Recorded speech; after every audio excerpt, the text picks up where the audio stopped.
Hello Libra, thank you for joining me for your monthly forecast for June 2019 for the Sun or the Ascendant.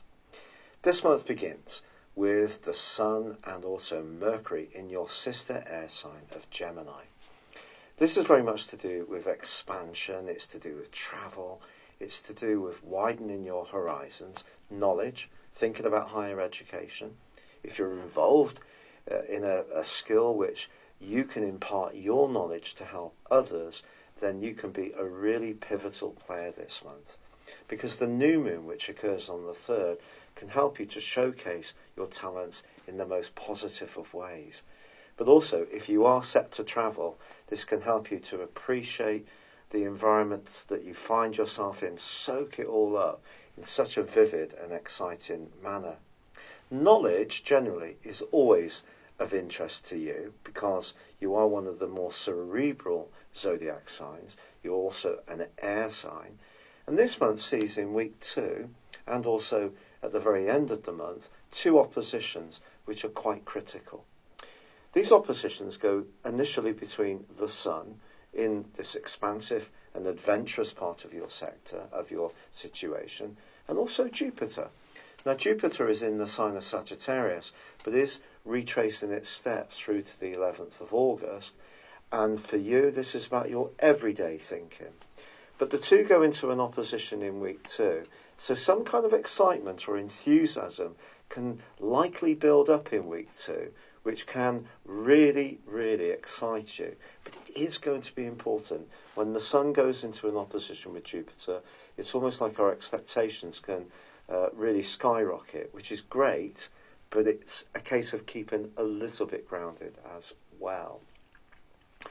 But there's more than this, because in the last week of this month, your ruling planet Venus, which moves into the sign of Gemini on the 9th, also goes into an opposition with Jupiter. And I think there could be a connection romantically as the month closes, as June comes to a close, with someone who really makes your pulse race. And don't be surprised if you get to know them through work or some kind of worldly situation. Which takes us right back to the start of the month, because not only do you have the Sun and Mercury in the 9th solar house, you also have Venus, your ruler, in the very deep and passionate 8th house. So if there is someone who's really switching you on, it could be in a very sensual way the first week of this month. But equally, Venus can be to do with our taste, and very few signs have taste as good as a Libra. And your taste can be particularly directed towards anything to do with where you live in the first week of this month. There may actually be a physical transition to do with your home right at the start of June, because Venus is forging a brilliant angle to Pluto, something you've desired for a long time, perhaps kind of a decorative upgrade, perhaps moving altogether, perhaps creating extra space, perhaps it's new furnishings.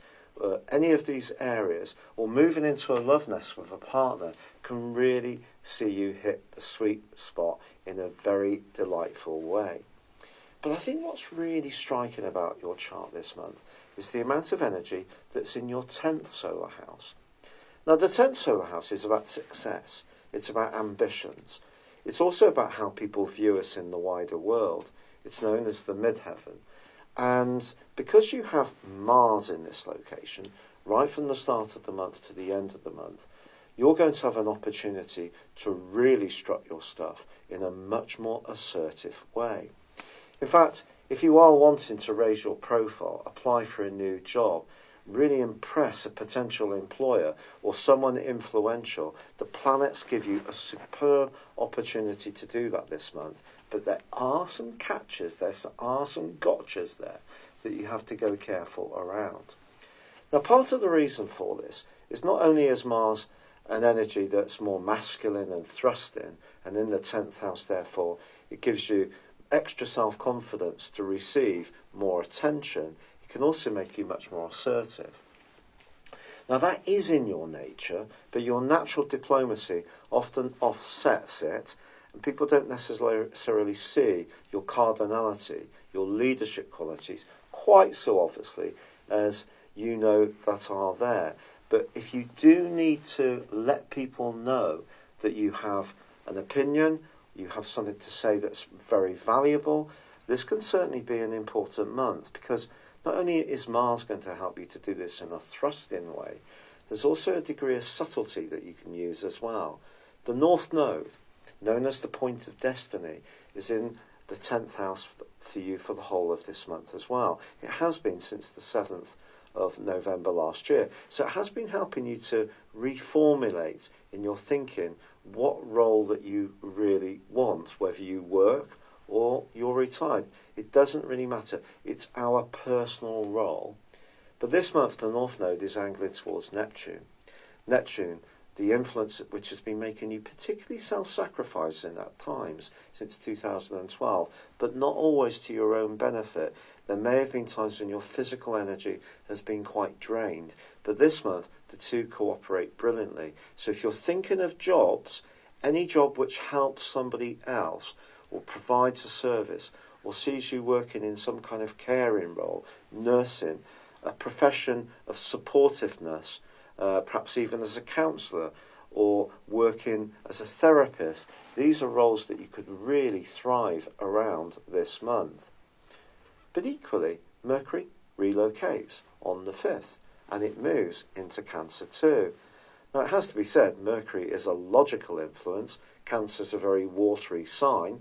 Obviously, it's ruled by water, but its ruler is Moon, which is emotion. So you wouldn't say Mercury was at its best in the sign of Cancer, but for you, once more, it augments the desire you're going to have to manifest your biggest dreams when it comes to your ambitions. And Mercury forges for about 3 days a brilliant link with Uranus, which, like Venus at the start of this month, is in a brilliant location for business, entrepreneurship, marshalling resources in an imaginative or innovative way. So your ideas, especially if they're a bit different from the norm, can actually help to showcase you even more across that belt of days. What's not to like, you may be thinking? Of course. But from the 10th, Mars starts to go into a really tricky opposition with Saturn. And Saturn continues its journey through your sector of emotions.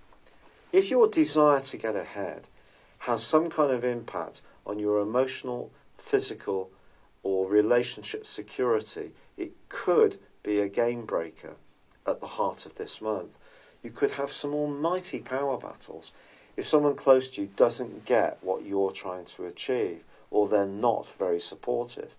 If you're lucky enough to have someone or a family member or a friend or a collective which really do understand the direction of travel that you're heading in, then this can be a fantastic opportunity for you. And the chances are they will do everything they can to support you, not limit you. But you could encounter someone who could put obstacles in your path just when you're really revving up your energy to the max. Mars then goes on to oppose Pluto, an even more forceful influence. It's a lesson for us all this month that we have to make sure that what we desire is really going to be good for us. Otherwise, shortcuts could be taken, people's feelings could get hurt, there could be ruthless behaviour which is not necessarily going to ennoble any of us. But for sheer drive, Mars opposite Pluto takes some beating, and if you really do want to go for it, this is an influence that can help. But by the 17th, there is a full moon in the sign of Sagittarius. This is potentially tricky because it's asking you to make sure that what you're thinking about in terms of expanding your world actually works for you in terms of how you're explaining it to the people at the very heart of your world, in your everyday situation. If you are travelling in the last half of this month, try not to rush it. Expect that there could be some delays and frustrations, and you can chill out about the whole process. The 21st sees the summer solstice, and then the transition of the sun into Cancer. So it too moves right to the most visible part of your scope, and again, like Mercury before, then forges this brilliant angle to Uranus. So if you do need to be a bit different, a bit novel in your approach, It's not a time for you to follow the well-trodden path. It's about you having the confidence to strike out and set yourself apart for what makes you so radically brilliant. And I do feel that the plaudits, recognition and success can come in for you in the last phase of this month. But it is just about handling the overconfidence that can come from the Sun's opposition with Jupiter, and also the fact that there can be some politics, because those politics at the very root of your world, around your family life, your emotional well-being, where you live, or just how you feel about yourself, or your evolution as an emotional being, is so powerful at this time. If there is a desire to get ahead, which takes your eye off the need for those support structures, I think things could wobble and in the most extreme cases fall over. So it's like finding a balance. So if you're pushing yourself forward, it needs to be in a way that's sustainable and workable for you and where you feel really comfortable. Thank you for having joined me at your monthly horoscope forecast. I do hope you enjoyed it. If you'd like to know more about what's going on in your situation, go on a journey of discovery beyond your zodiac sign by embracing your personal astrology. This is based on your time, date and place of birth. And if you no longer live in the same location where you were born, in terms of your forecasting, I can relocate you to where you are living now. Not a lot of services like this offer that particular feature. But equally, I use a form of forecasting called directions.